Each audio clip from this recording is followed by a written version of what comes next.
Oh Lord my God, when I in awesome wonder consider all the works thy hand hath made, I see the stars, I hear the rolling thunder, thy path throughout the universe displayed.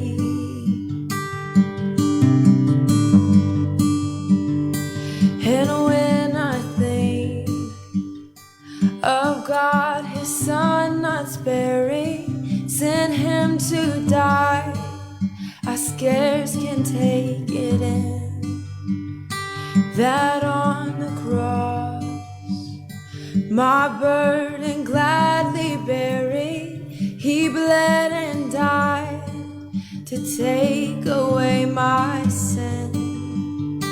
Then sings my soul, my Savior God, to thee. How great thou art, how great thou art. Then sings my soul, my Savior God, to thee. How great thou art, how great thou art. When Christ shall come with shout of acclamation and take me home, what joy shall fill my heart. Then I shall bow in humble adoration and then proclaim, my God, how great thou art. And then sings my soul, my Savior God, to thee. How great thou art, how great thou art. Then sings my soul, my Savior God, to thee. How great thou art, how great thou art.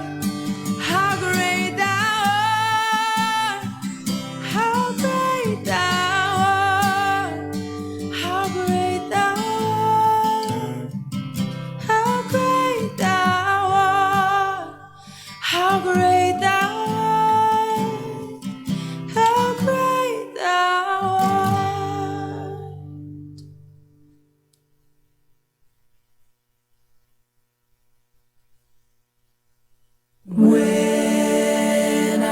survey the wondrous cross on which the Prince of Glory died.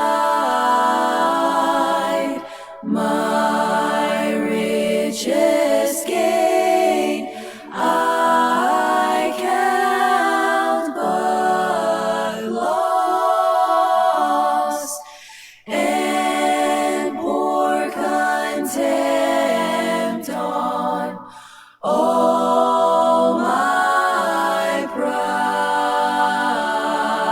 See from his head, his hands, his feet, sorrow and love flow mingled down. Did e'er such love and sorrow meet, or thorns compose so rich a crown, were the whole realm of nature mine, that were a present far too small. Love so amazing, so divine, demands my soul, my life, my all, my all.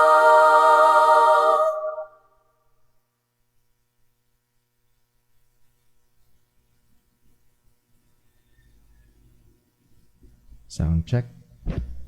Well, magandang umaga pong muli sa bawat isa. At ating inanyahan ng ating mga kapatiran na nasa labas o nasa ating Sunday School room na magsipasok na po. Tayo magsisimula sa ating gawain ng pagsamba ngayong umaga. Bago ho tayo dumako sa ating pinakagawain ng pagsamba, ilan ho muna ng mga paalala and also pagbati ho sa atin hong mga kapatiran ngayong umaga hong ito o ngayong linggo hong ito. Just find my notes. Okay, magbe-birthday si Ate Marifil. Si Ate Marifil, nakalimutan ko tuloy yung panibagong ang apelido ni Ate Marifil ngayon. Hindi na Alasagas eh. Lagulay, ayun, Lagulay. Sorry. Si Ate Marifil Lagulay ay magbe-birthday sa Tuesday, October 12. Supulihin ng Panginoon. And then also, ang aking hipag, si Ate Hope, sa October 14 ay magbe-birthday. That will be on Thursday. So, purihin ng Diyos sa biyaya. At we are still asking for your prayers and also thanking you for your prayers para kay Ate Hope. Alam niyo yung nangyari sa kanya last year. Nagkaroon siya ng brain operation dahil sa aneurysm. And salamat ho sa Diyos sa kanyang mga probisyon at sa pag-iingat niya. Hindi yun last year. This year lang. This year. Kailan ito na-operahan si Ate Hope? Nitong taon lang na to. Okay, so salamat ho sa Panginoon sa pag-iingat niya. February nga ho this year. So pag-pray natin patuloy ang si Ate Hope. As we have said, meron pa ring maliit na aneurysm na natira na hindi pwedeng i-clip. So yun ho yung iniingatan sa kanya. Bawal pa rin siya na ma-high blood, bawal pa rin siya na masyado mainitan. So pag-pray natin hong ilapit sa Panginoon sa panalangin. Well, mamaya hong hapon, ito ho ay alam na ng ating mga young people, pero kung hindi ho kayo nakakahagip or bahagi ng ating group chat, ay meron hong meeting, online meeting ang ating mga kabataan mamayang hapon at 4 p.m. So, it will be through Facebook Room. Gagamitin natin yung atin hong group chat sa Facebook. So, kung hindi pa ho kayo member nito, ay please, pwede ho kayo mag-request or pwede nyo hong sabihin sa amin para ma-invite po namin kayo At pag-uusapan ho, mahalaga yung pag-uusapan mamaya, it will be for the scheduling and then also planning ng ating gagawing regular youth fellowship. Sa ngayon, online youth fellowship. At kagaya ho nung nabanggit natin, nakikita natin na ating mga young people ay yes, busy sa pag-aaral, busy sa maraming mga bagay, pero yung hindi pagka-attend sa church ng marami ay merong malaking impact sa spiritual nilang pamumuhay. And ito ho ay ginagol natin, gagawin natin para sila ay mapaalalahanan, matulungan, ma-encourage at patuloy na ma-edify sa mga salita ng Panginoon. So, papray ho natin yan. So again, mamayang hapon at 4 p.m., nawa ang mga young people ho din sa JCBC, maging sa ating mga kapatiran, kung kayo ho ay may mga kabataan sa inyong mga tahanan, please encourage them to participate in this, and Lord willing, ito yung magiging blessing po sa kanila. Number next, ang atin hong official na church tracts ay naka-imprenta na ho. Meron tayong ilang mga kopya doon sa ating mesa sa likod. So pwede ko kayong kumuha. Please, kumuha kayo ng ilang piraso. At pwede nyo hong dalhin. Alam ko ho, ngayong panahon na ito, parang ilang ang mga tao mag-abutan. So pwede nyo iwanan lang sa isang lugar na tingin nyo na meron makakakita, makakabasa, at talagang napapanahon ho, yung titulo pa lang ng ating tracts, Mas Matindi Pa sa COVID-19. That's the title. Mas Matindi Pa sa COVID-19. At walang iba yan kung hindi ang kasalanan. Pero ang napakaganda ay merong solusyon ng kasalanan. Walang iba kung hindi ang ebanghelyo. And that is the basic message ng tracts ho na ito na atin hong inimprenta. So there will be more to come.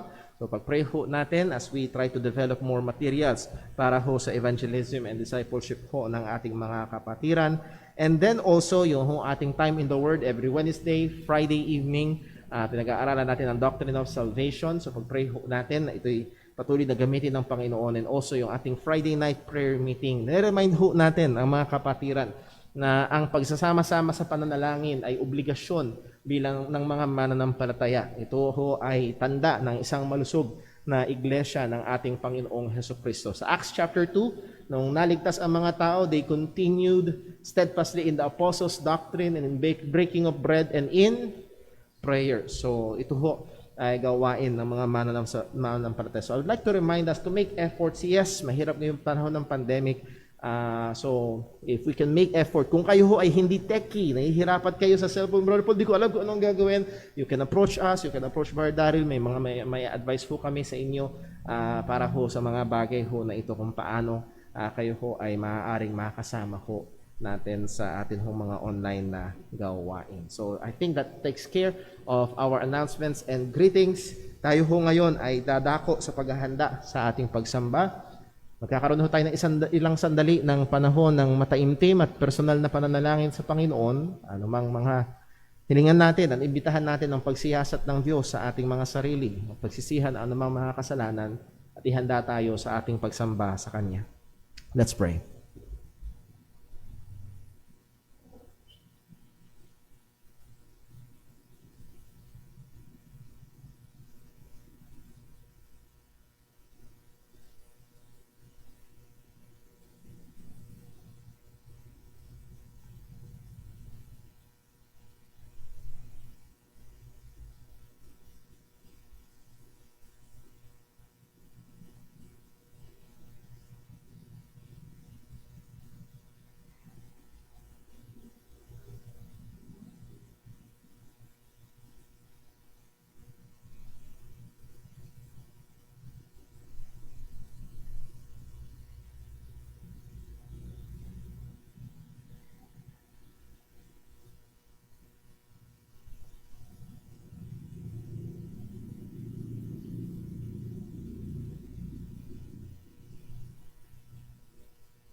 Manalangin po tayo. Panginoon naming Diyos, aming Ama sa langit, kaming muli ay sama-samang lumalapit sa iyo.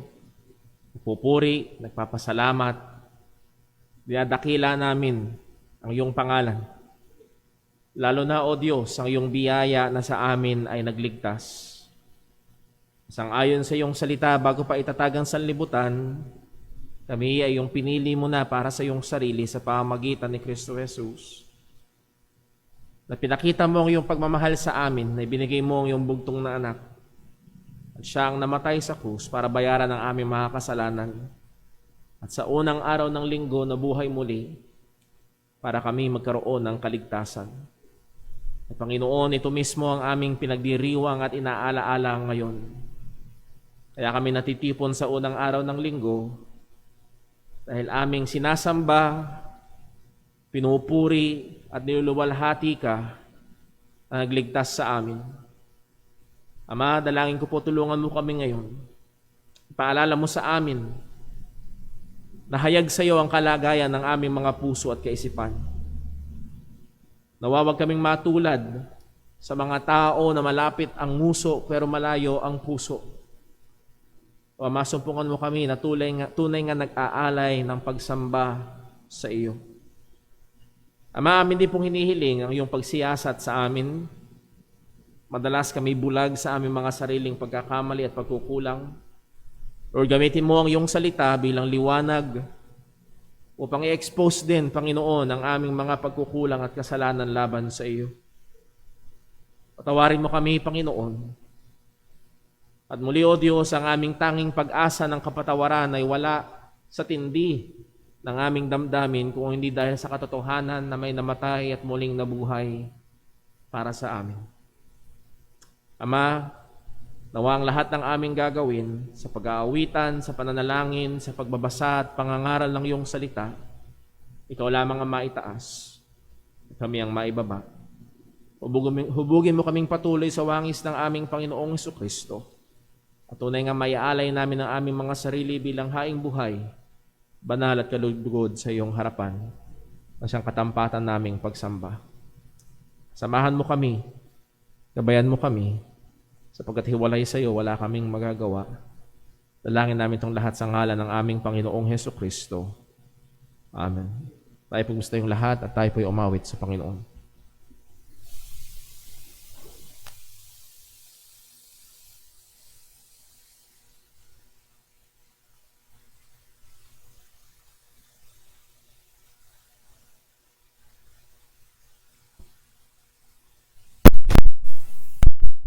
Low mic test 1 2 1 2.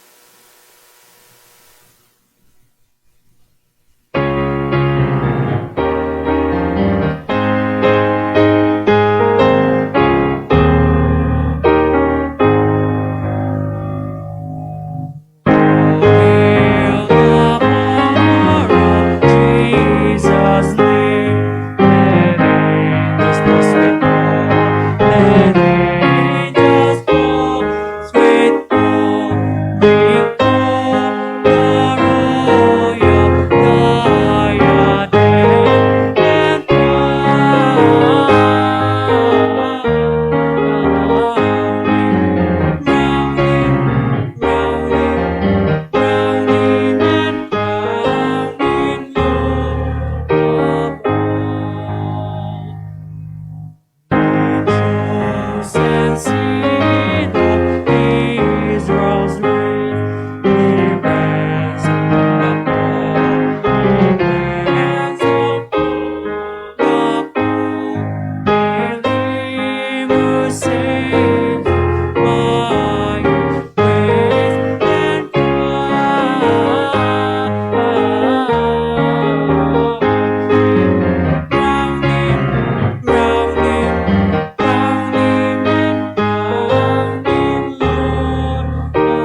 manatili po tayo nakatayo.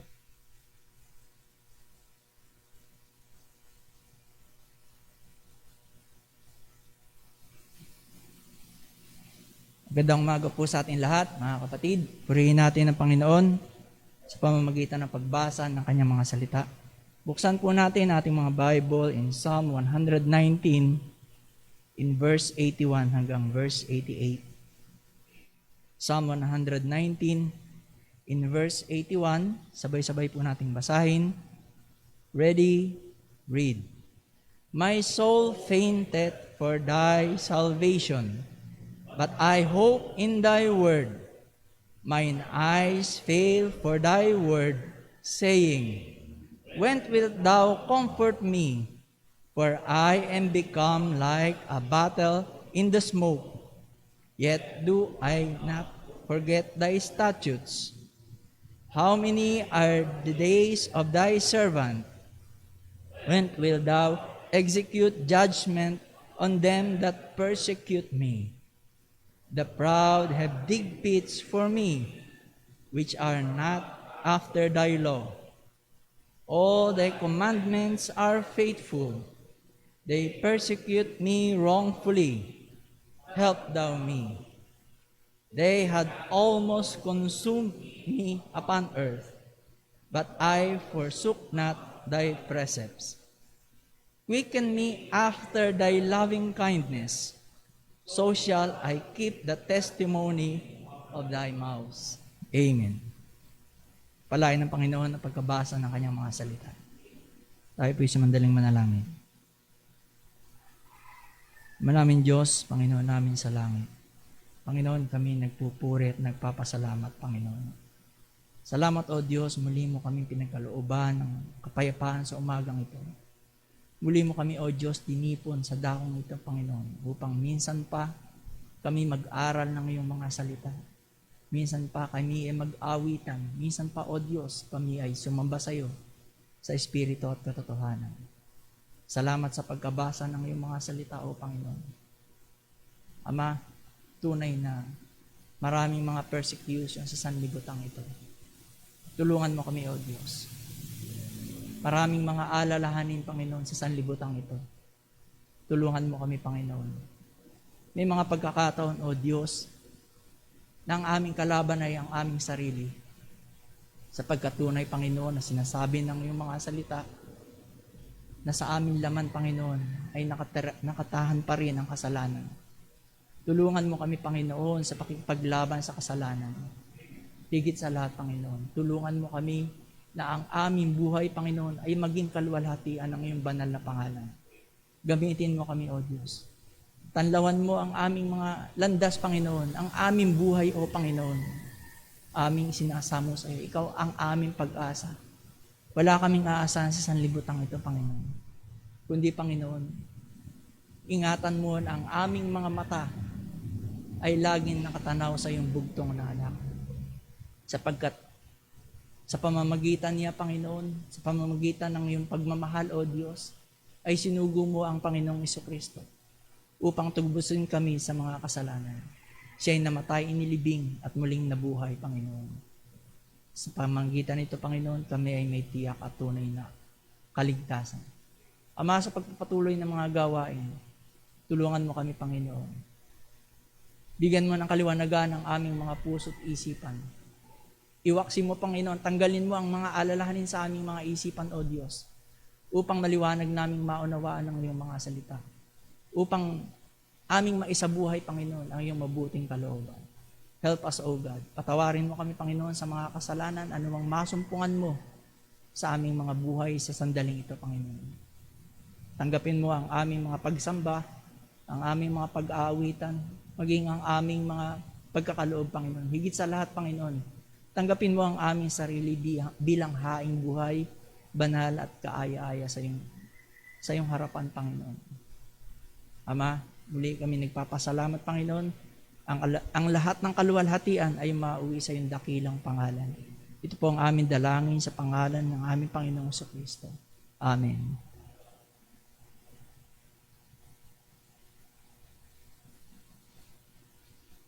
Tayo po ulit tumawid sa Panginoon. Awitin po natin at Calvary.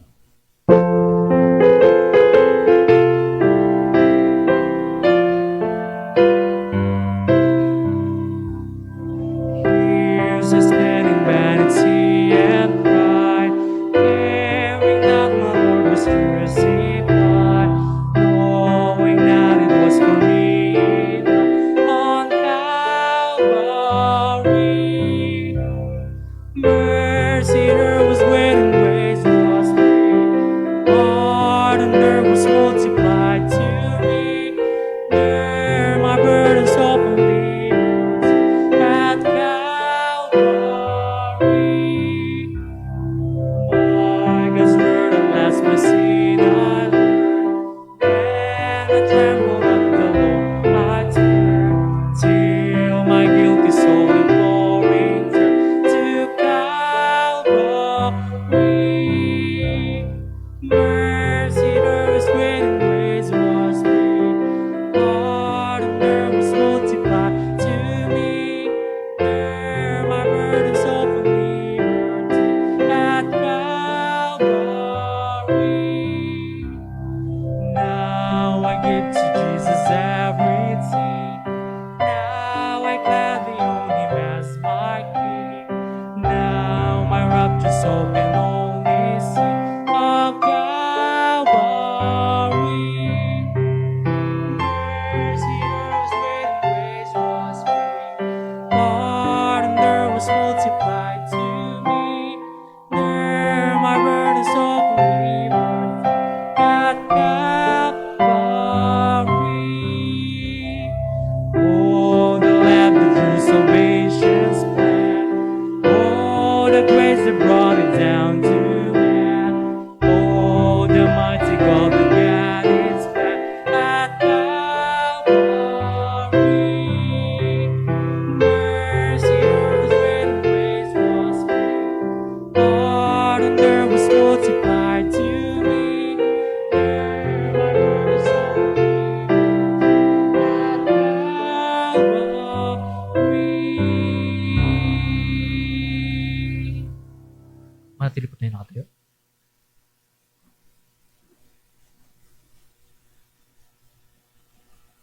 Magandang umaga mga kapatid. Dadako tayo sa ating bahagi ng ating pagsamba sa Panginoon, ng ating pagkakaloob sa Diyos o sa gawain ng Panginoon. Tunghayan po natin ang verse 2 Corinthians chapter 9 verse 6, 7 and 8. Ito po ang mga talatang basihan ng ating pong pagkakaloob sa Panginoon. Okay, sabay-sabay tayo. So verse 6. Ready? Read. But this I say, he which soweth sparingly shall reap also sparingly, and he which soweth bountifully shall reap also bountifully.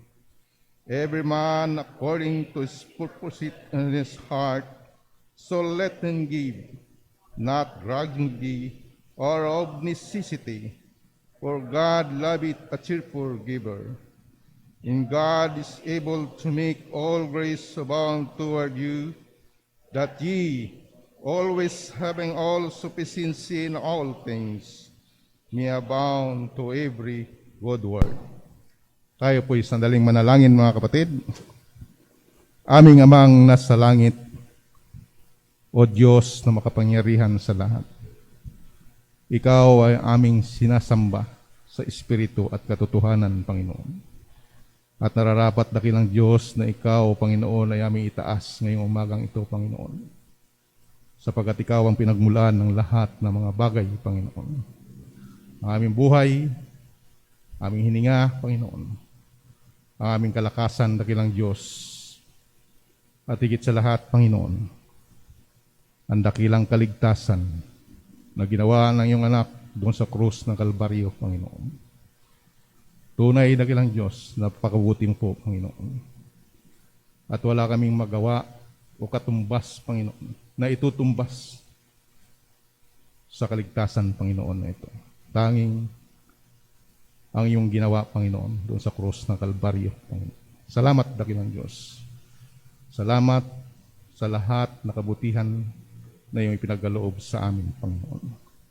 Ama, sa umagang ito, nabasa namin ng iyong pong mga salita patungkol po sa pagkakaloob, Panginoon.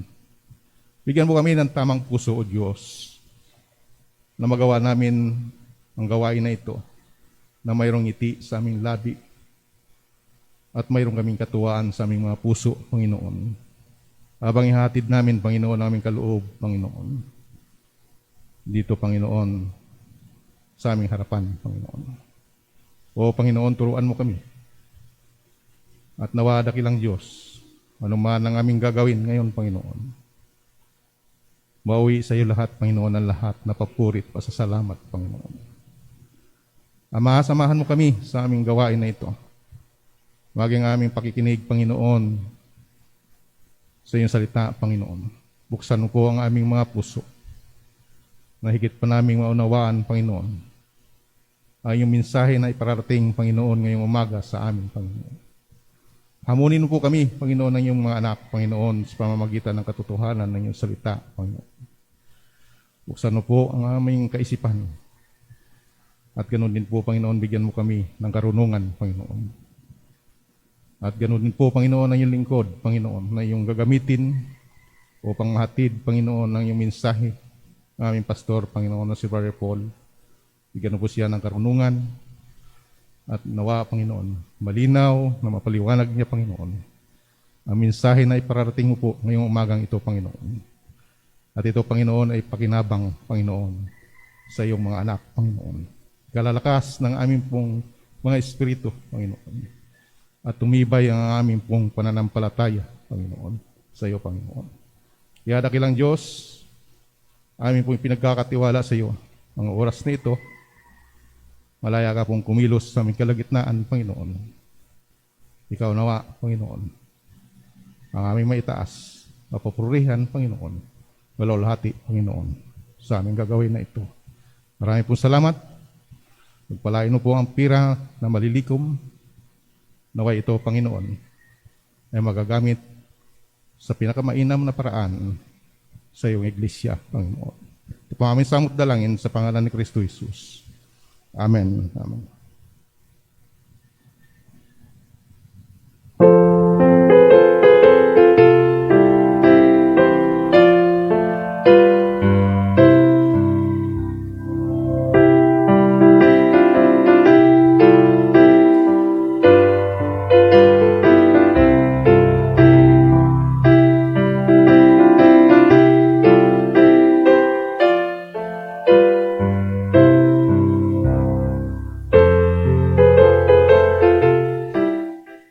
Tayo po'y magsasing lahat. Tayo po'y tumawad sa Panginoon. Awitin po natin, Christ the Lord is risen today.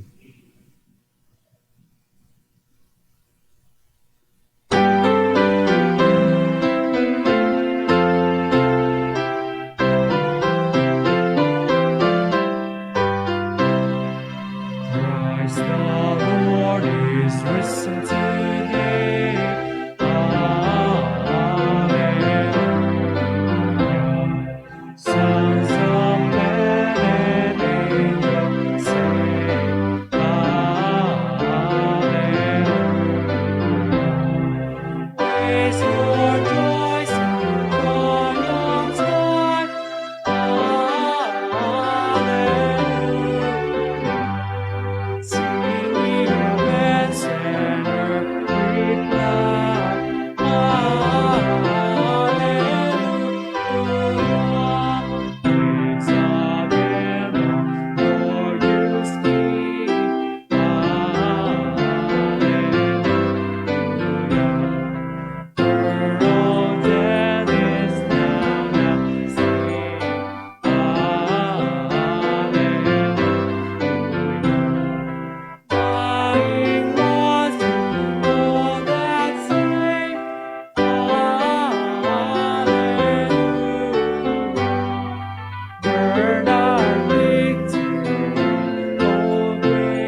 magsipropon lahat.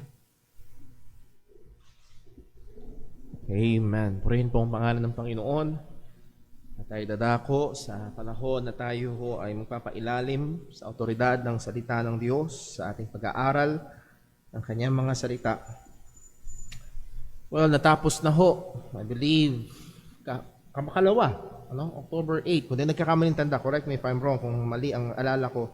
Natapos na ang filing ng candidacy ng mga taong gustong tumakbo sa pagka-presidente at pagka-vice-presidente.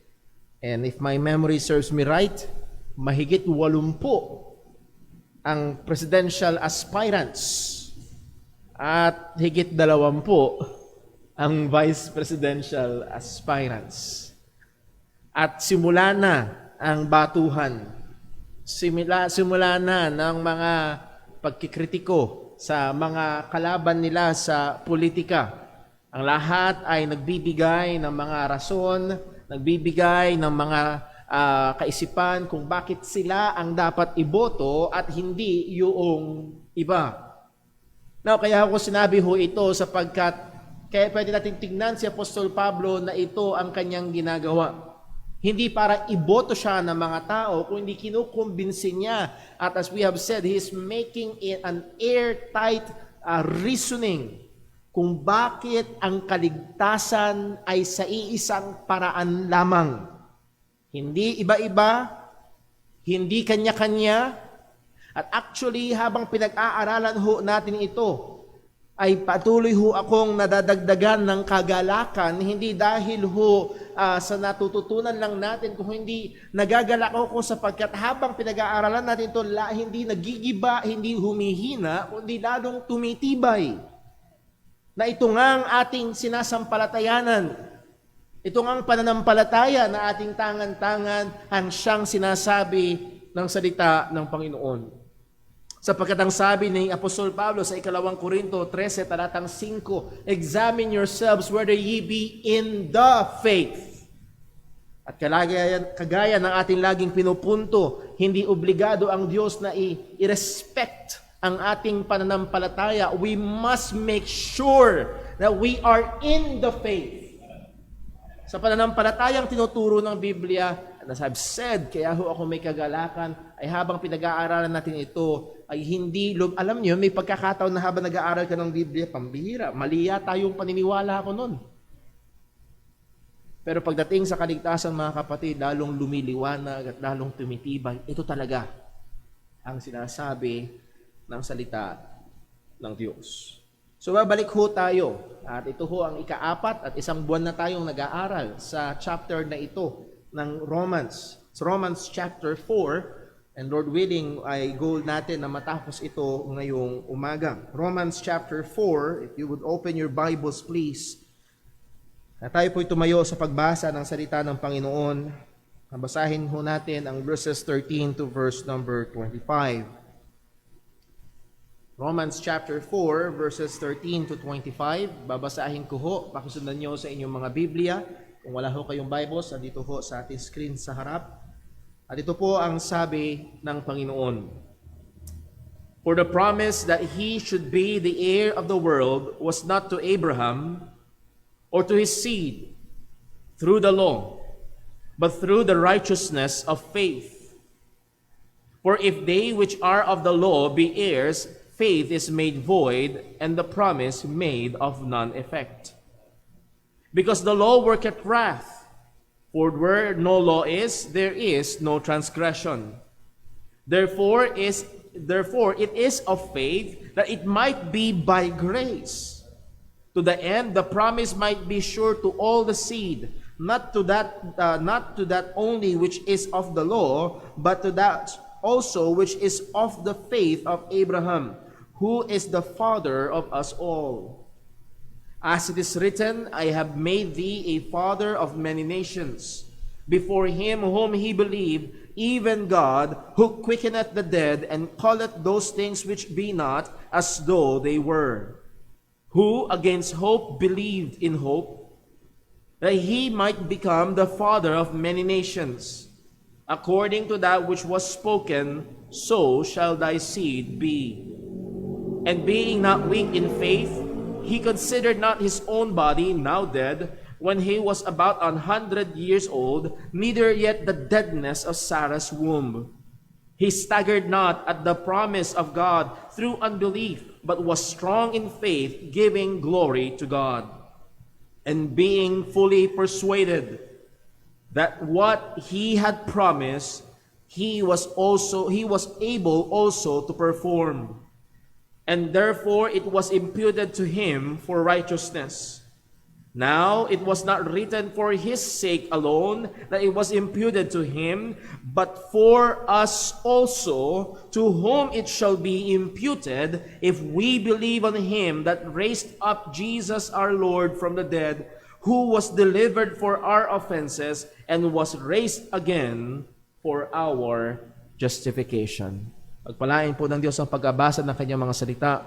Manalangin po tayo. Pag-naming Diyos, aming Ama sa langit, muli, inaamin namin na kulang ang aming kaalaman, kapos ang aming pangunawa, at liban na ikaw ang bigay ng liwanag, ang mga bagay na ito'y mananatiling kadiliman. At Lord, aming inihiling, kung meron man po naririto ngayong umaga o maging sa mga nakikinig sa live stream, maging sa pinakabata hanggang sa pinakamatanda, gamitin mo ang iyong salita ngayon lalo na sa ikaliligtas nila. Lahat ng ito ay aming hinihiling sa iyo sa ngalan ng aming Panginoong Jesus. Amen. Pari na po magsiupo ang lahat.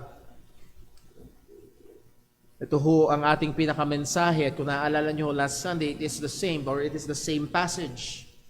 Faith is the only means by which God imputes perfect righteousness apart from the works of the law, as exemplified by Abraham, and is the only hope of Jews and Gentiles who will believe the gospel. Ang pananampalataya lamang ang tanging paraan kung sa paanong ang Diyos ay nagbibigay o nagbibihis ng perpektong katwiran, hiwalay sa gawa ng kautusan, na ito'y pinatotohanan ng halimbawa ni Abraham, at ito ang tanging pag-asa ng Hudyo at ng Hintil na sasampalataya sa Ebanghelyo. So ito ho ang binibigyang diin ni Apostol Pablo. In short, that salvation is sola fide, by faith alone. Walang pwedeng idagdag, walang pwedeng ibawas. As we have said nung nakaraan, si Apostol Pablo ay gumagawa ng airtight na presentation upang pakita kung paano ang isang tao ay tunay ngang naliligtas. Na ang kaligtasan na ito ay sa pamamagitan lamang ng pananampalataya kay Kristo Jesus, at lahat ng ito ay biyaya lamang ng Panginoon. If you remember, napag-aralan natin mula verses 1 to 12 that it is by faith alone apart from circumcision. It is by faith alone apart from circumcision, at ginamit na halimbawa ni Pablo si Abraham na naligtas by faith, si Haring David na naligtas by faith. And by the way, bigyan natin ng diin na ang mga tao sa lumang tipan ay hindi naliligtas by works. Sapagkat kung naliligtas na by works, bakit pa kailangang palitan? Yung hindi sira, wag mong gawin. Dahil malaki ang tsansa na yung masira. So walang naliligtas by works. It's only by the grace of God through faith in the gospel. At ito ang pinatotohanan ni Pablo, at kanyang binigyan ng punto na si Abraham ay nampalataya sa Panginoon at inaring ganap habang nung hindi pa siya tuli. At ang binigyan din ni Pablo, hindi prerequisite, hindi necessary ang circumcision for salvation. Now again, sa tenga ng mga Pilipino, ito'y napaka-weirdo, pero sa tenga ng mga Hudyo, ito'y napakahalaga. Sapagkat circumcision is a sign. Ito'y tanda na binigay ng Diyos, na sila nga ay mga tao ng Diyos. Para ikaw ay mabilang at talagang ituring na tao ng Panginoon, bahagi ng piniling bayan ng Panginoon, ay kailangang tuliin. At sa isipan ng mga Hudyo, isang napakalaking credit sa kanila, isang napakalaking pogi point sa kanila, the fact na sila'y tuli, sila ay sa Panginoon. At actually, as we have seen sa Acts chapter 15 verse 1, merong mga Hudyo na quote-unquote nanampalataya kay Jesus pero ayaw nilang bitawan itong lumang paniniwala. Gusto nilang pagsamahin, manampalataya kay Jesus at magpatuli para maligtas. At dito nililiwanag ni Pablo, that's wrong. That's wrong. Hindi po pwede.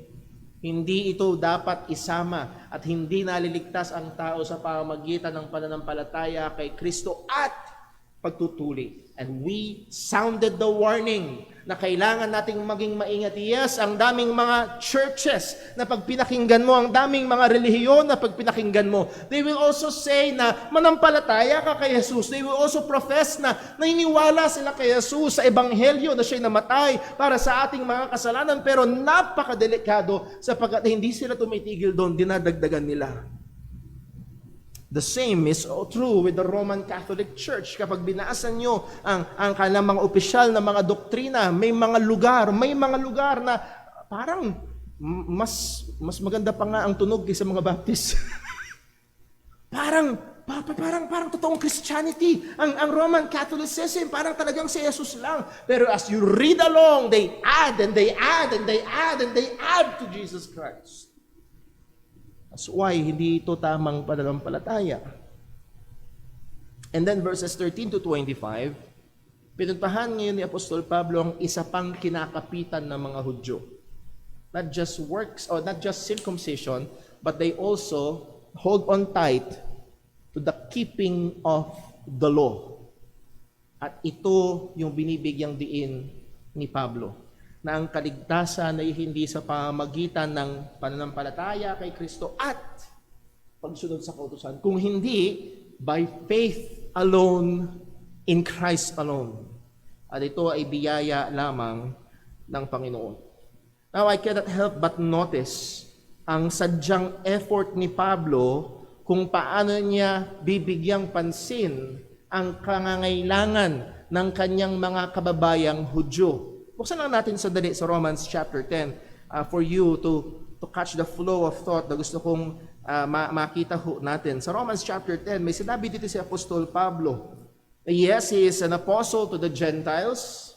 Yes, ang main mission niya ay dalhin ang ebanghelyo sa mga hentil, pero hindi nawawala sa kanyang puso. At ang sabi niya ito sa verse 1, Brethren, my heart's desire and prayer to God for Israel is that they might be saved.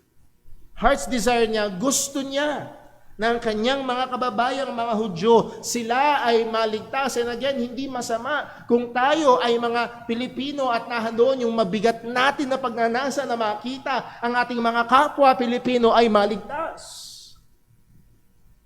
Pero gusto ko makita ho natin dito yung effort ni Pablo na ina-address niya sa chapter 1 to 3 ng Romans. Pinakita niya na guilty ang lahat at binigyan niya ng pansin na guilty pati ang mga may tangan ng kautusan ng Diyos. Sino yun? Mga Hudyo.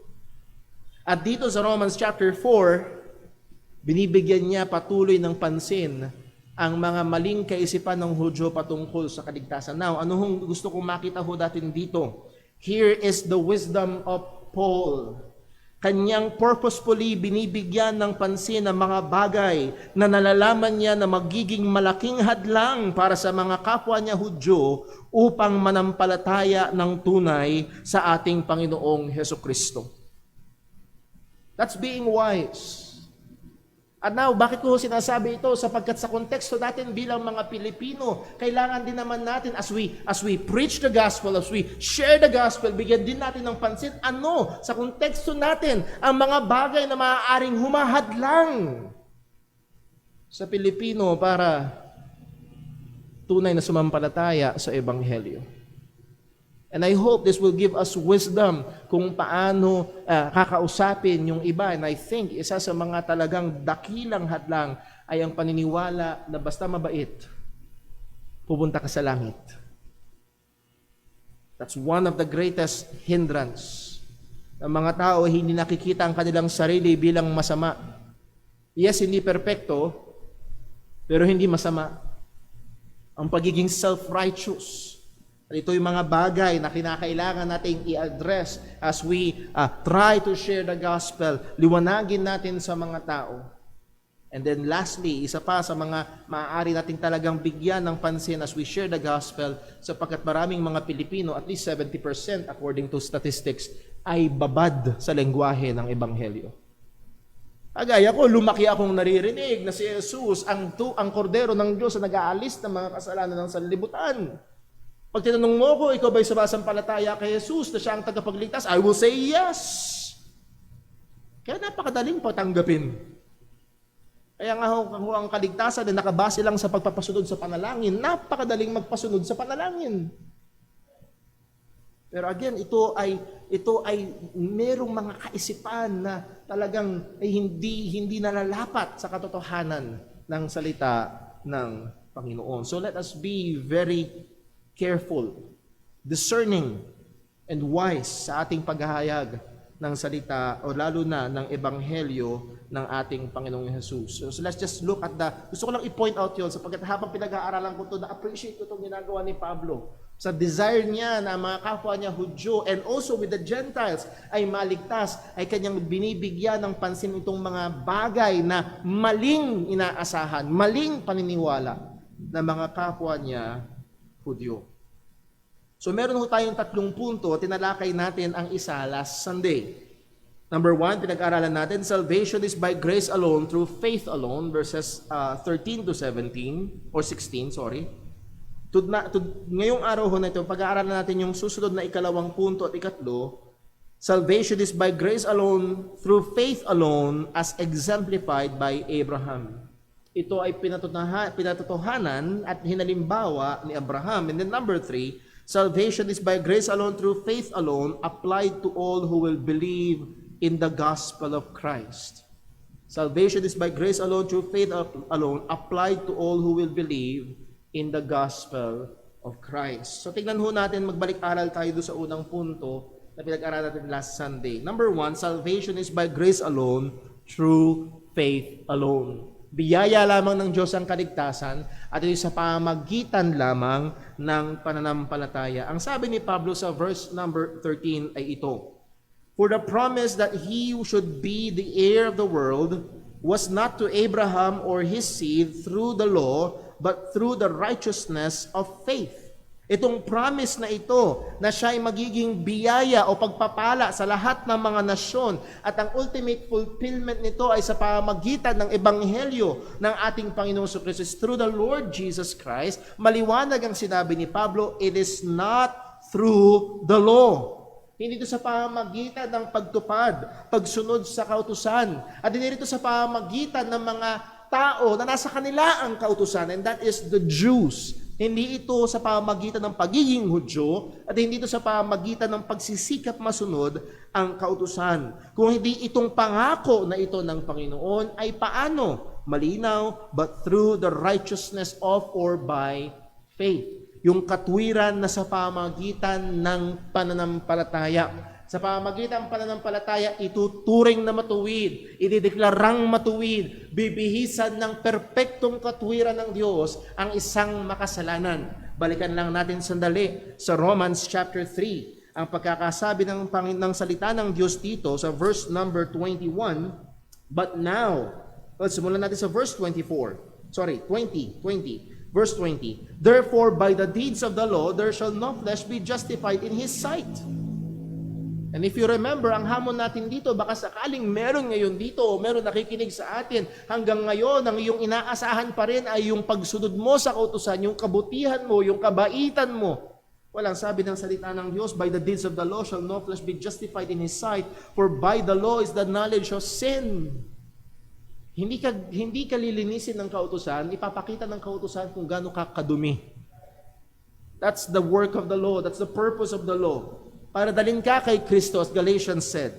Verse 21, but now the righteousness of God without the law is manifested, being witnessed by the law and the prophets, even the righteousness of God, which is how?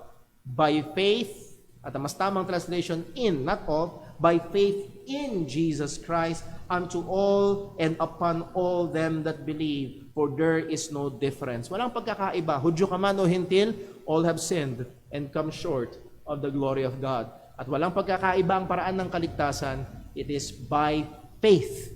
At kung ikaw ay sasampalataya, it is upon all and unto all who believe, you will be justified. Aariin kang ganap ng Panginoon. At ito rin yung binigyang pansin ni Apostol Pablo sa Romans chapter 4, na ginamit niya na halimbawa si Abraham. Abraham believed God, it was counted for him for righteousness. At si Haring David, na nagdeklara ng pagiging mapalad ng isang tao na hindi ibinilang ang kasalanan, kundi nakatamo ng kapatawaran at binihisan ng perpektong katwiran, at ito rin ay sa pamagitan ng pananampalataya. So consistent ang pagpapahayag ng salita ng Diyos tungkol sa bagay na ito. Well, bakit hindi by the law? Bakit by faith? Binigay ni Pablo ang dahilan. Verse 14, Romans chapter 4. For if they which are of the law be heirs, faith is made void, and the promise made of none effect. Kung sa pamagitan ng kautusan, ang pagmamana ng mga pangako ng Panginoon, then faith is made void. Walang pakinabang. Faith is unnecessary. Hindi na kailangang manampalataya dahil ito'y nakabase sa iyong pagsunod. And then also, the promise is made of none effect. Wala ng epekto ang pangako. Bakit? Sino ang makakasunod? Walang makakasunod. Kaya wala ng epekto ang pangako ng Panginoon. Verse 15, bakit daw? Because the law worketh wrath. Kanina sabi natin, ang gawain ng kautusan ay ipakita na ikaw ay madumi. At ngayon naman, sinasabi ni Apostol Pablo, because the law worketh wrath.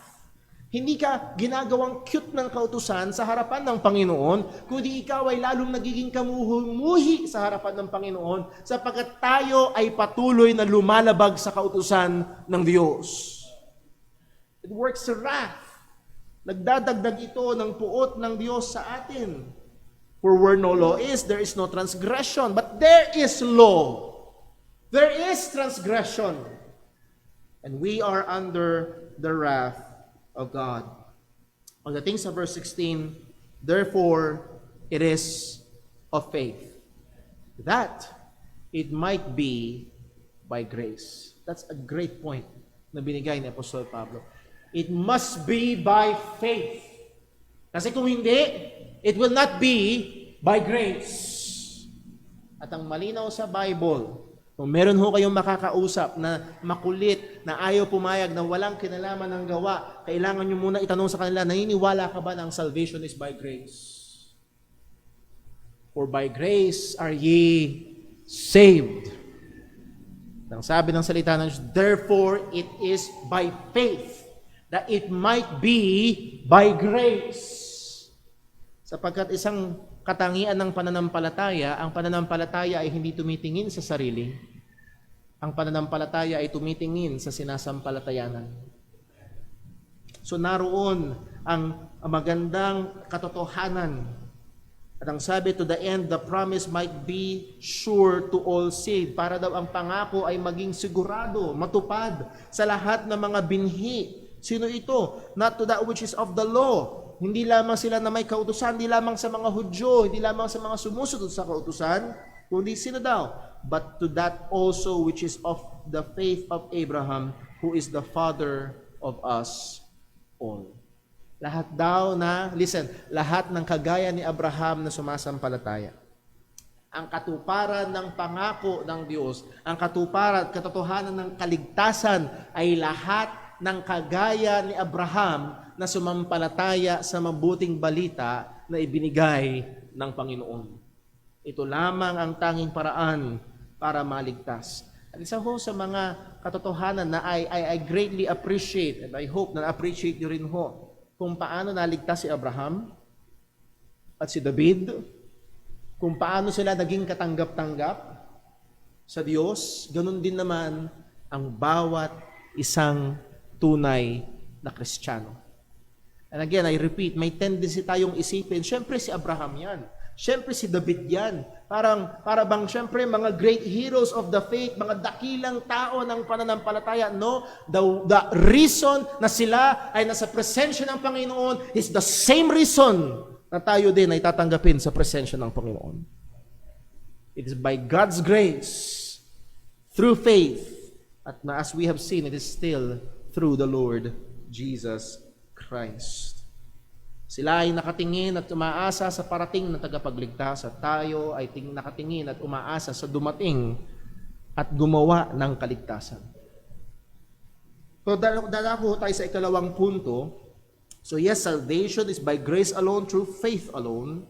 Number 2, salvation is by grace alone, through faith alone, apart from works of the law, if I may add, as exemplified by Abraham.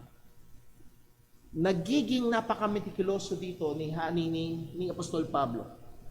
Naglaan siya ng maraming mga panahon para bigyan diin, it's not by circumcision. At yun naman, bibigyan niya ng punto at matinding focus, it is apart from the works of the law. Kung paanong gumamit ng mabuting ilustrasyon si Apostol Pablo, na ang ginamit niya ay si Abraham na hindi kailangan o hindi prerequisite ang pagtutuli para sa kaligtasan. Ngayon siya ay pupunto o ituturo niya ulit ang isang napakataas na figura sa kaisipan ng mga Hudyo, walang iba kundi si Abraham, para magbigay ng konkretong ebidensya para sa katotohanan na ito, na ang kaligtasan ay biyaya lamang ng Diyos sa pamamagitan ng pananampalataya na hiwalay sa gawa ng kautusan. Verse 17, ang sabi ni Pablo ay ito, as it is written, I have made thee a father of many nations. So atin hong kailangang balikan itong sinabi ni Pablo na ito. Paul is justifying his previous statement. Ano yung previous statement niya? Na si Abraham ang ama nating lahat. At dun sa word na all na yon, lahat ng sumasampalataya, Hudyo man o Hentil. At ang sinasabi ni Pablo, ito ang basihan niyan. At actually, ito ang katuparan niyan. Ano yung natupad? Yung sinabi ng Panginoon na I have made thee the father of many nations. So Abraham is the father, not just of the Jewish nations, but he is also the father of many nations. At paano nangyari yun? Sa pamagitan ng mga pagsampalataya sa Ebanghelyo, ang bawat mananampalataya, Pilipino ka man, Chinese ka man, Amerikano ka man, hapon, anuman ang iyong lahi, saan ka man nakatira, ikaw ay anak sa pananampalataya ni Abraham. So makikita ho natin, even in that Old Testament, Genesis 12, Genesis 15, Genesis 17, na kung saan binigay at nire-restate ng Panginoon itong covenant na ito kay Abraham, ay malinaw na ang plano ng Diyos. Na siya ay magliligtas, hindi lamang ng mga Hudyo, kundi maging ng mga Hentil. I have made thee father of many nations, sabi ng Panginoon. At ang sabi ng salita ng Diyos, ito daw ay nangyari before him whom he believed, even God. Si Abraham let me just paint the picture of si Abraham ay nakatayo sa harapan ng Panginoon. At siya'y nanampalataya sa Panginoon. At siya'y inaring ganap ng Panginoon. At ang Diyos ang gumawa ng pangako sa kanya. Si Abraham ay magiging tagapagmana ng sanlibutan at magiging ama ng maraming mga nasyon. At ngayon, nagbigay si Apostol Pablo ng dalawang katotohanan na mag-aalis ng lahat ng mga pagdududa kung paano mangyayari ito. Ano? Si Abraham magiging ama ng hindi lang ng isang nasyon, kundi maraming mga nasyon. Paano mangyayari yun? Well, ang sabi ni Apostol Pablo, ang Diyos ang nangako kay Abraham. At sino ang Diyos na ito? Sabi ni Apostol Pablo ito, who quickeneth the dead. Ang Diyos na nangako kay Abraham ay ang Diyos na bumubuhay ng mga patay. At sa Old Testament, madalang tayo makakakita ng mga patay na nabuhay ulit. Isa ay si Elijah, at dalawang beses si Elisha. Actually, si Elisha nakalibing na. Nung may itinapong bangkay, tumama sa libingan ni Elisha, nabuhay muli. Buti na lang walang ganun dito sa atin, no, Brother William.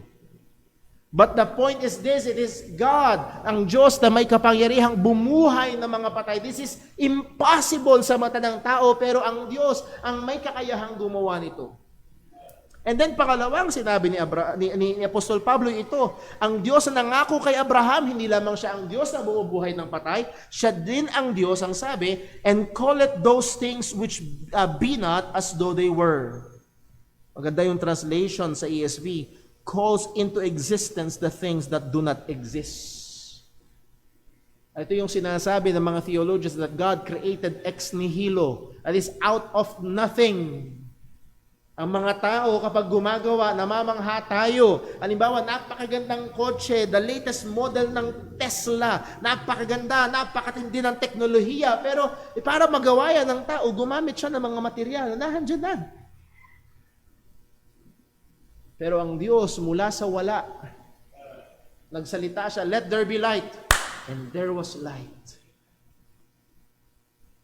Itong Diyos na ito, na bumubuhay ng patay. Mukha bang imposible? Ang nangako, yung bumubuhay ng patay. Para bang hindi mangyayari? Well, ang nangako ay yung nagsalita lamang siya at lumabas yung kanyang sinabi. Ito ang Diyos na nangako kay Abraham. The God who made the covenant is well able to keep and perform this promise. Ang gumawa ng pangako kay Abraham ay isang Diyos na sapat at lubos ang kapangyarihan upang tutdin ito. Binibigyan diin ni Apostol Pablo ang katotohanan ito. Now, ano ang magandang aplikasyon sa atin bilang mga mananampalataya? Kailangan din ho nating paalalahanan ng ating mga sarili na sa mga pangako ng Panginoon. Ang Diyos na nangako kay Abraham ay siya ding Diyos na nangako sa atin na tayo ay may buhay na walang hanggan. Siya rin ang Diyos na nangako sa atin na isang araw ang ating katawang may kasiraan papalitan ng walang kasiraan at ng may kamatayan papalitan ng walang kamatayan. At kung nagkakamot ka sa iyong ulo, paano mangyayari yon? Well, siya ang Diyos na bumubuhay ng patay at siya ang Diyos na tumatawag mula sa wala at nagkakaroon. Siya ang Diyos na nangako. Siya ang Diyos na kayang tumupad sa kanyang ipinangako. At listen, ang katuparan ng pangako ng Diyos kay Abraham na siya'y magiging ama ng maraming nasyon. Paano? Salvation by faith alone. Salvation by faith alone. Because through salvation by faith alone, men of other nations becomes children of Abraham. Pag itinanggi ang salvation by faith alone, ginagawa nila ang Diyos na hindi tumutupad sa pangako. Hindi mangyayari ang pangako. Hindi uubra. So any mode, any way of salvation, any means ng kaligtasan na iniisip ng tao na dinadagdagan o inihiwalay ito o itinatanggi ang salvation by faith alone, ay pinapakita nila at sinasabi nila na ang Diyos ay hindi tapat at hindi tumutupad sa pangako niya kay Abraham. Sapagkat ang katuparan nito ay sa pamamagitan lamang, therefore, it is by grace, therefore it is by faith that it might be by grace para sigurado yung pangako doon sa mga binhi ni Abraham. It is the only means para itong Abrahamic covenant ay magkaroon ng katuparan. Next, verse number 18. Who, and this pronoun who is pertaining now to Abraham. By the way, nahandun yung two sides, yung side ng covenant sa Panginoon at ang sapat ang kapangyarihan ng Panginoon and the side of Abraham. Hindi ibig sabihin may contribution si Abraham, pero pinakita ni Apostol Pablo ano ang ginawa ni Abraham. Who against hope believed in hope, that he might become the father of many nations, according to that which was spoken, so shall thy seed be. Ano yung ibig sabihin na who against hope believed in hope?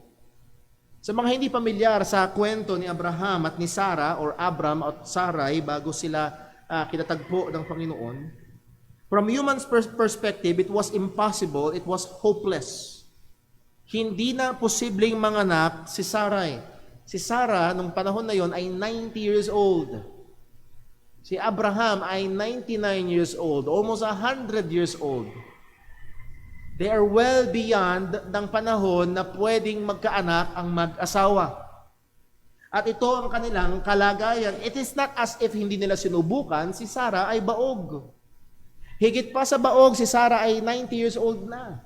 Paano pa mangyayari ito? So it was, from human perspective, hopeless. Hindi na kaya. Kahit dalhin mo si Abraham at si Sarah sa panahon natin ngayon, hindi sila makakabuo sa sinapupunan ni Sarah dahil sa edad. So ang punto ay ito, ang sabi ng salita ng Diyos, si Abraham na walang nakikitang pag-asa sa pantaong kaparaanan, he believed in hope.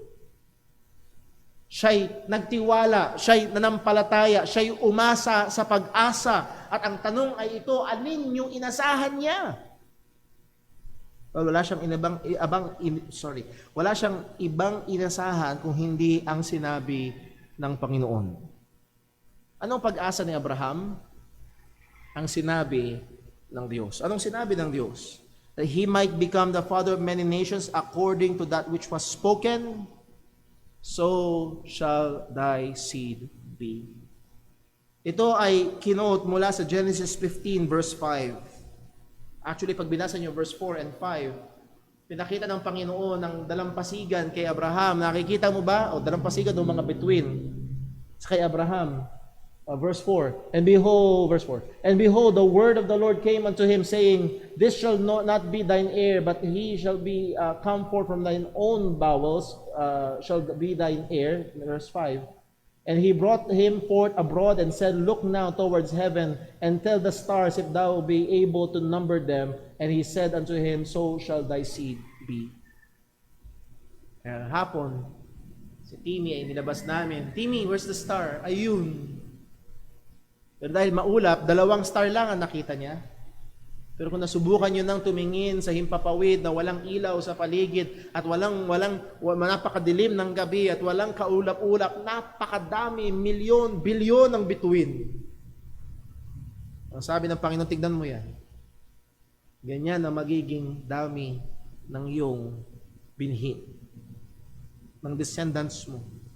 And again, ang katuparan niyan it is in all nations. At ito yung inasahan ni Abraham. Listen, let me tell you something very important. Ang totoong pananampalataya is not the power of positive thinking. Si Abraham ay hindi, basta positive thinking lang. Hindi yan, basta isipin mo lang, magkakaanak siya, just believe. Sasabihin pa ng marami ngayon, just name it and claim it. No. Hindi to isang blank check na kine-claim ni Abraham. Ito ay isang malinaw na pangako ng Diyos.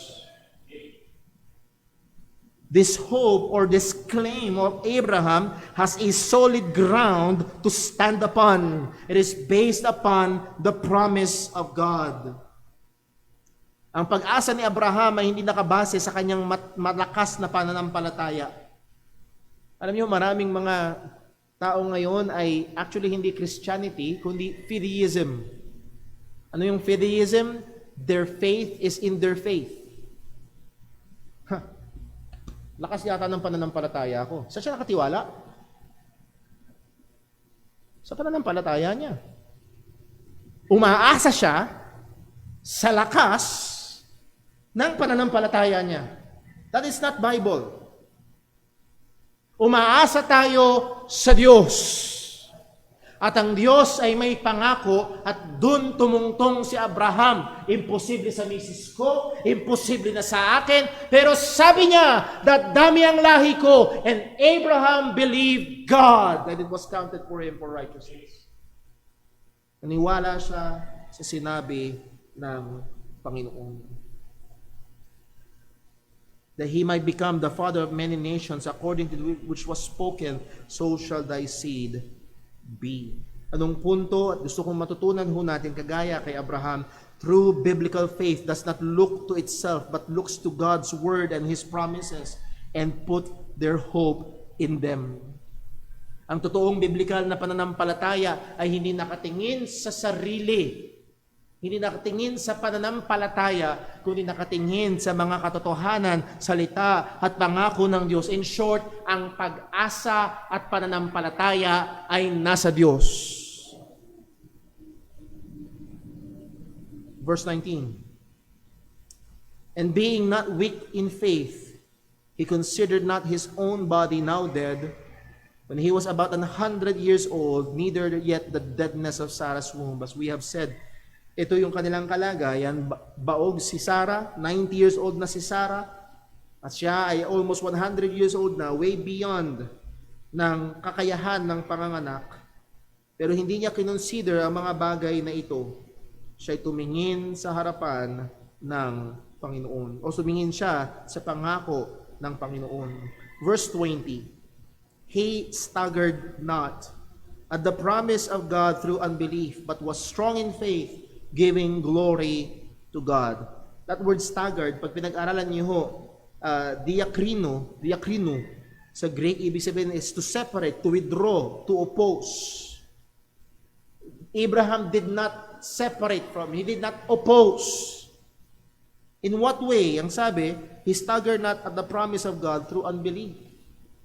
Kapag tayo ay hindi nananampalataya, kapag tayo hindi nagtitiwala sa mga pangako ng Panginoon, we withdraw, we separate from, we oppose. Not just the promise, but the God who promised. It is an offense to God na hindi tayo manampalataya sa Kanya. At narito si Abraham, he did not oppose, he did not stagger at the promise of God through unbelief, but was was strong in faith, giving glory to God. Siya'y nandoon ang kanyang matinding pananampalataya. Again, gusto ko hong i-differentiate ito sa word faith movement, na basta claim mo lang at yun yung kanilang matinding, just believe it. Merely positive thinking. At madalas kinukot nila ang mga verses sa Bible na ang sabi sa Matthew, halimbawa sa Matthew 21 verse 22, ang sabi, in all things whatsoever ye shall ask in prayer, believing ye shall receive. Oh, whatsoever ye ask thou in prayer, believing you will receive. Basta believe ka lang, believe ka lang, believe ka lang. And again, pagdating sa social media, talamak ito. Basta maniwala ka lang. Madalas ang picture pa, napakagandang kotse, napakalaking bahay, basta believe ka lang. Sa John 14 verse 13, and whatsoever ye shall ask in my name, that will I do, that the Father may be glorified in the Son. Ano sa sila haling na haling dun sa word na whatsoever? Hindi nila binibigyan pansin, ano ibig sabihin ng in my name? Para sa kanila, ang in my name is magic word. In Jesus' name, masasabihin mo lang in Jesus' name, parang abracadabra. Pero whatsoever, as if ito lang ang mga talata sa Biblia tungkol sa pananalangin.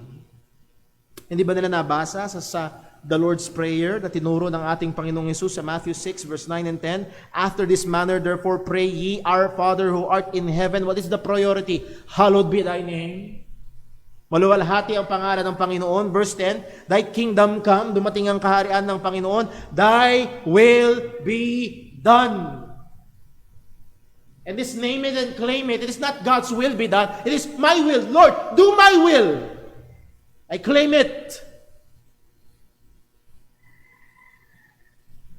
Sa James chapter 4 verse 3, ye ask and receive not, because ye ask amiss, that ye may consume it upon your lust.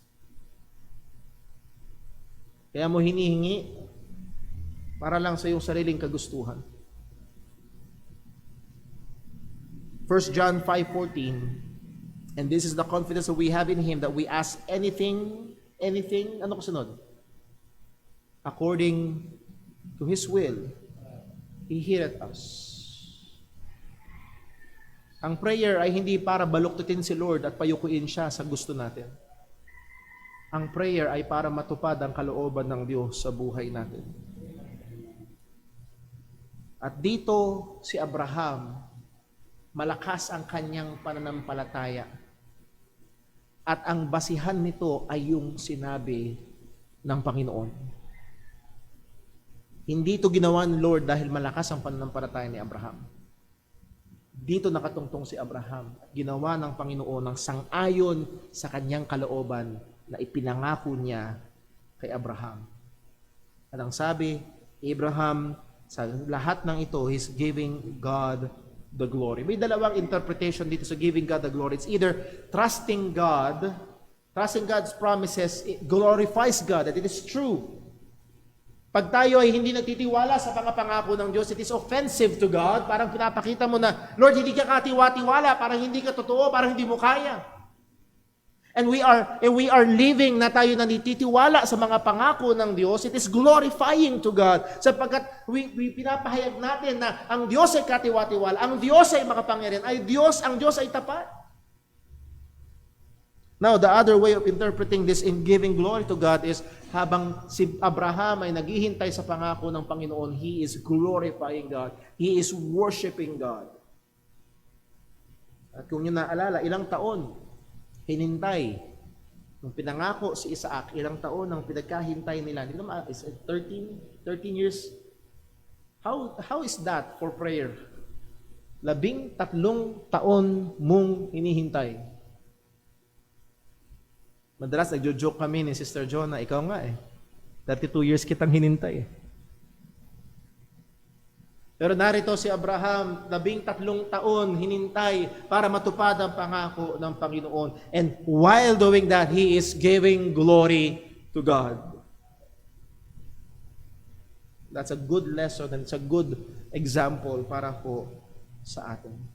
In verse number 21 sa Romans chapter 4, isa sa pinakapaborito kong larawan at definasyon ng totoong pananampalataya sa ngayon sa Biblia. Sikat na sikat ang Hebrews chapter 11 verse 1. Now faith is the substance of things hoped for, the evidence of things not seen. That is true.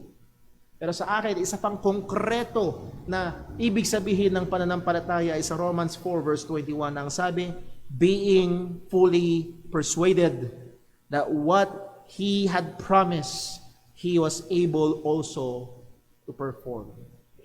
That is faith. Being fully persuaded, lubos na lubos kang kumbinsido na kung ano ang ipinangako niya, kaya niya, at gagawin niya. That is faith. Kung nangako siya na siya'y aalis at ipaghahanda tayo ng lugar at isang araw siya'y babalik, ano mang sabihin ng iba, let us be fully persuaded na one day, darating muli ang ating Panginoong Hesus.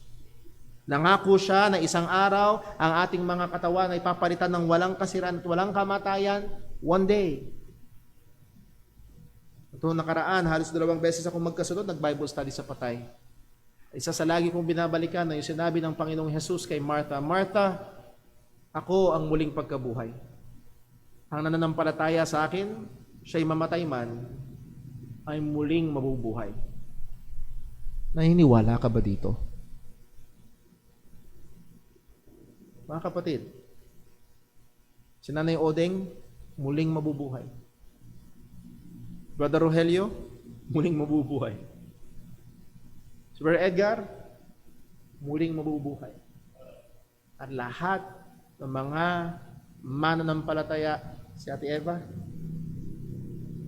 Brother Francis, muling mabubuhay. Lahat ng nakay Kristo Jesus, muling mabubuhay. Pinangako ito ng Panginoon. And let us live in a way that is we are fully persuaded. Let me just give an illustration. Halimbawa lang naman, si Brother Gabay umibig. Halimbawa lang. At darating yun isang araw, Virgin John. No? Kaya lang ang kanyang inibig ay pumunta sa ibang bansa. At nangako, mahal kong Gab,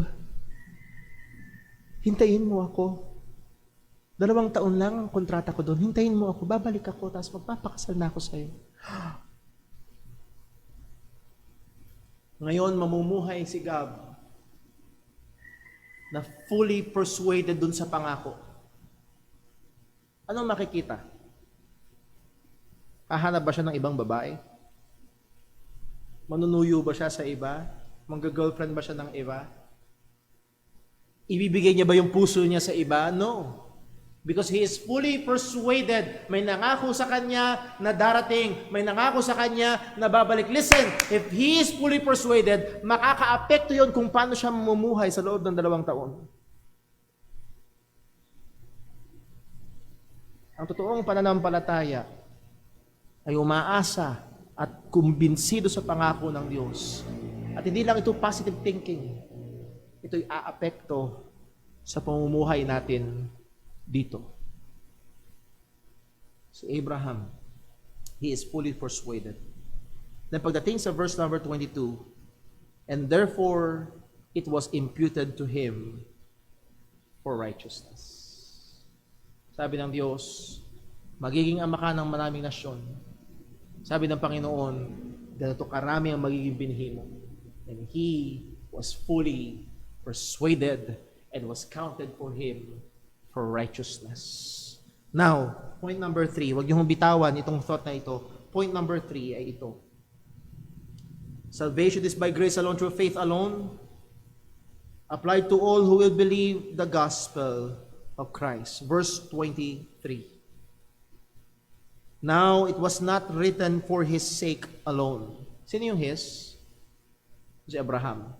Hindi lang daw ito sinulat para lang kay Abraham. Hindi lang ito sinulat para ma-appreciate natin yung kwento ni Abraham. Hindi lang ito sinulat para magbigay lang ng tawag dito, ng encouragement sa atin si Abraham. Hindi lang daw ito sinabi, which is yung verse 22, it was imputed for him for righteousness. Hindi lang daw ito sinulat para sa kanya. It was not written for his sake alone that it was imputed to him. Again, ang pinag-uusapan dito is yung kaligtasan, imputation of righteousness, ang pagiging katanggap-tanggap sa Panginoon. Hindi lang daw ito sinabi, hindi lang daw ito sinulat para lang kay Abraham. Maaring merong magsabi kasi, maaring merong magdahilan, well, that's great, good story ni Abraham, that's good for him. Now, ano yan para sa akin? Ano ito para sa iyo? Well, ito yun, verse 24.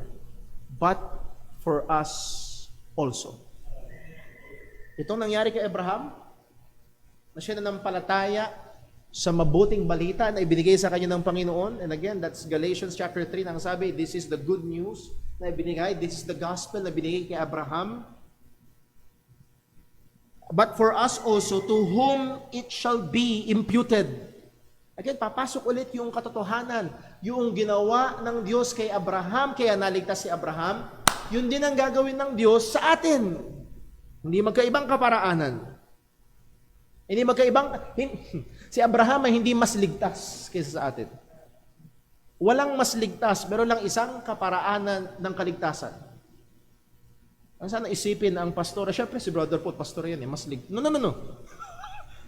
All of us are sinners saved by grace. Ang sabi, but for us also, kanina daw, to whom it shall be imputed. Notice the future tense. It shall be imputed. Sa atin na ito rin ay ibibilang. Well, anong kondisyon? Paano ito maibibilang? If we believe on Him that raised up Jesus our Lord from the dead. Kung tayo ay sasampalataya sa Kanya, kung tayo ay maniniwala sa Kanya, at ang sabi, and Abraham believed God, and when he believed God, he believed the promise of God. Na ang katuparan nun ay si Jesus. At kung tayo ay sasampalataya din sa Kanya, na ano daw? Verse number 24. Sorry, verse number 24. But if we believe on Him that raised up Jesus our Lord from the dead, anong ginawa niya? Who was delivered for our offenses and was raised again for our justification. Kay Abraham, ang gospel ay ito, in thee shall all nations be blessed. And Abraham believed God and was counted for him for righteousness. Sa atin, ang gospel ay ito. Si Jesus ay namatay para sa ating mga kasalanan at muling nabuhay. At kung ikaw, kagaya ni Abraham, will be fully persuaded, ang sabi ng salita ng Diyos, it will be imputed also to you. Ang katwiran ay ipapataw o ibibilang sa iyo at ikaw ay magiging katanggap-tanggap sa Panginoon. Hindi basihan ng circumcision, hindi basihan ang pagsunod sa kautusan. It is by faith alone, in Christ alone, and all of this is God's grace alone. Isang talata na pamilyar sa bawat isa sa atin, Ephesians chapter 2 verse 8, for by grace are ye saved. How are we saved? By grace, through faith, and that not of yourselves, it is the gift of God, not of works, lest any man should boast. It is through faith. Ano yung sasampalatayanan mo? Hindi sapat na basta may pananampalataya ka lang. Meron kang partikular na sasampalatayan. Sampalatayanan mo ang Diyos na anong ginawa ng Diyos? Ay nagbigay ng kanyang bugtong na anak para bayaran ang ating mga kasalanan at siya ay nabuhay muli upang tayo ay ariing ganap. Consistent ang patotoo ng salita ng Diyos. Salvation is by grace alone, through faith alone, in Christ alone. Let me ask, is this your faith? Are you fully persuaded? Hindi ko tinatanong kung ikaw ba ay fully nag-follow sa isang prayer na didikta sa iyo. Madali yun. Ang dami ko nang napasunod sa panalangin. No. Are you fully persuaded na si Jesus ay namatay at muling nabuhay? Sinampalatayanan mo na ba si Kristo? And then let me ask the next question. Ikaw ba ay nakanampalataya sa Kanya lang? And I hope hindi ka katulad nitong mga Hudyo na pinupuntirya ni Pablo, sinusubukang haluan ng pagtutuli, sinusubukang haluan ng pagsunod sa kautusan. No, it is in Christ alone. Hindi ho iba-iba ang paraan ng kaligtasan. Mula kay Abraham, kay David, kay Moses, lahat ng mga mananampalataya mula noong lumang tipan hanggang ngayon, meron lang iisang paraan para ang isang makasalanan ay ariing ganap sa harapan ng Diyos. It is by faith in the gospel. Mula sa pinakamatanda hanggang sa pinakabatang naririto, walang ibang paraan. Ang pag-church ay hindi makapagliligtas. Ang pagsunod sa iyong magulang ay hindi makapagliligtas. Ang pagtulong sa iba, hindi, yes, these are all good, pero hindi yun makapagliligtas. It is by grace alone, through faith alone, in Christ alone. And mga kapatid, ito ang consistent na katuruan mula nung lumang tipan hanggang sa bagong tipan. At nawa sa biyaya ng Diyos, ito pa rin ang maging consistent na mensahe ng church na ito, lumipas man ng maraming mga taon. Masumpungan na nakatayo pa rin tayo at salvation is by faith alone, in Christ alone. Let's pray. Panginoon naming Diyos, aming Ama sa langit, salamat po. Salamat sa katotohanan na iyong pinahayag sa amin, sa iyong salita. Salamat sa halimbawa ni Abraham. Salamat kay Haring David. O Panginoon, again, kung hindi ka kikilos, kung hindi mo kami tutulungan, ang mga bagay na ito'y pawang magiging mga salita at impormasyon lamang. Tulungan mo nawa kami, Panginoon, na pagbulay-bulayan. Lalo na, O Diyos, sa mga wala pa kay Kristo. Maaring meron ngayon dito ay nakatangan pa rin sa ibang mga bagay, umaasa pa rin sa ibang mga bagay. Or maaaring meron dito ay hindi pa fully persuaded, hindi pa lubos na nagtitiwala kay Kristo. Lord, mahabag ka po. Mahabag ka po sapagkat ikaw lamang ang Diyos na nakapagbibigay liwanag.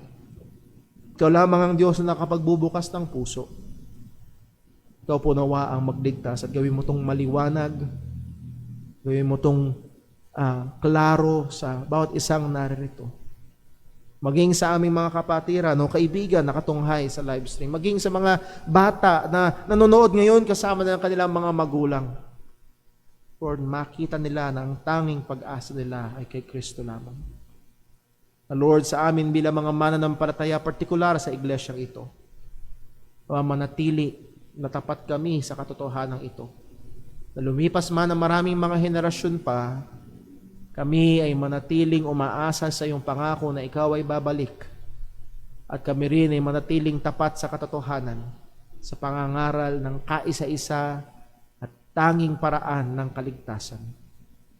Ingatan mo kami, Panginoon, at tulungan mo kami na mamuhay sang-ayon sa pag-asa at katotohanan na tangan-tangan namin. Itong aming dalangin sa ngalan ng aming Panginoong Hesukristo. Amen.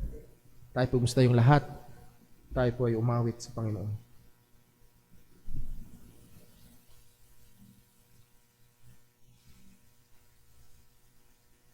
Tayo po yung mawit.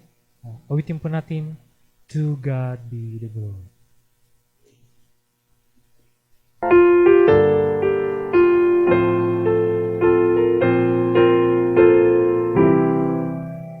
To God be the glory, great things He hath done. So lovely the world that He gave us His Son, who yielded His life without some will for sin, and opened the life gate that only knows. Praise the Lord, let the earth hear His voice. Praise the Lord, let the people rejoice. To God, Jesus the Son, and give Him the glory. Great things He hath done. Great things He hath done. Great things He hath done. And we are rejoicing through Jesus the Son.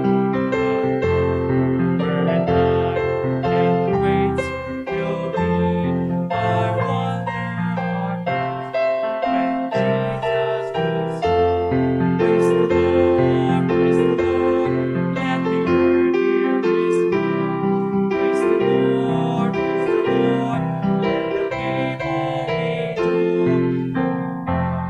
To God, Jesus the Son, and give Him the glory. Great things He hath Amen. Purihin po ang Panginoon, mga kapatid. Salamat po sa bawat isang naririto, maging sa ating mga nakasama via live stream. Ama, ang ating mga buhay ay patuloy na maging instrumento para sa kapurihan ng Panginoon. Ano man ang ating ginagawa, kumakain man o umiinom, ay purihin at magbigay luwalhati tayo sa Kanyang pangalan. Patuloy tayong magpagamit bilang instrumento ng Ebanghelyo. As we have said, meron tayong mga bagong gospel tract po dyan. Pwede mo kayong kumuha. At nawa ay ito'y maihatid natin sa iba. At ngayon mga kapatid, sa ating paghiwa-hiwalay, nawa ang pagmamahal ng Diyos Ama, ang biyaya ng ating Panginoong Hesus, at ang presensya at pagkilos ng banal na Espiritu ay sa bawat isa sa atin.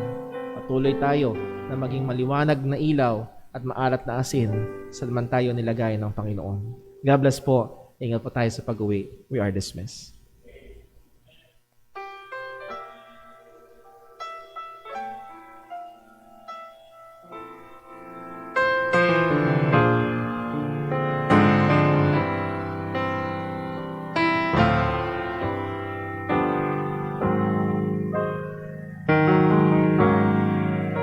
It's not conservative or liberal, however they're defined. It's not about interpretation or the judgment of the mind. It's the opposite of politics, power or prestige. It's about a simple message, and whether we believe, it's still the cross.